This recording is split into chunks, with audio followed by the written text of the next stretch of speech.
அவங்க தலைமையில் இந்த கமிஷன் அமைக்கப்பட்டிருக்கு. எனக்கு கிடைத்த தகவல்படி அவங்க மதியம் 1 மணிலேருந்து 1:30 மணி அளவில் இந்த கரூருக்கு வர இருக்கின்றாங்க. மருத்துவமனைக்கு வந்து ஒவ்வொரு பேஷண்ட்டுக்கிட்டையும் அவங்களோட கருத்துக்களை பதிவு செய்வாங்க. அது மாதிரி நேற்று அந்த விபத்து நடந்த இடத்துக்கும் அவங்க செல்ல இருக்கிறாங்கன்னு நான் நம்புகிறேன். எனவே அவங்க கொடுக்கக்கூடிய அந்த கமிஷன் அந்த ரிப்போர்ட்டுக்கு தகுந்தபடி முதலமைச்சர் அவர்கள் நிச்சயம் சட்டப்பூர்வமான நடவடிக்கைகளை விரைவு எடுப்பார்கள். பத்திரிகை நண்பர்கள், நீங்க தயவு செய்து மனிதாபிமானத்தோட இந்த பிரச்சனையை அணுக வேண்டும். உயிரிழந்தவங்க, காயம்பட்டவர்களுக்கெல்லாம் நம்ம அத்தனை பேர் இந்த நேரத்தில் துணையாக ஆறுதலா இருக்க வேண்டும் அப்படின்னு அவங்களையெல்லாம் நான் கேட்டுக்கிறேன்.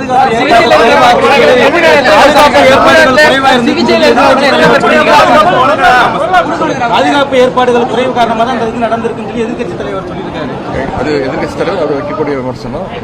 முதலமைச்சர் அவர்கள் எடுத்து பார்த்திருக்கிறாங்க. எதிர்க்கட்சித் தலைவர் அவர்களே அதே இடத்துல 2 நாட்களுக்கு முன்பு தன்னுடைய பிரச்சாரத்தை மேற்கொண்டிருக்கிறாங்க.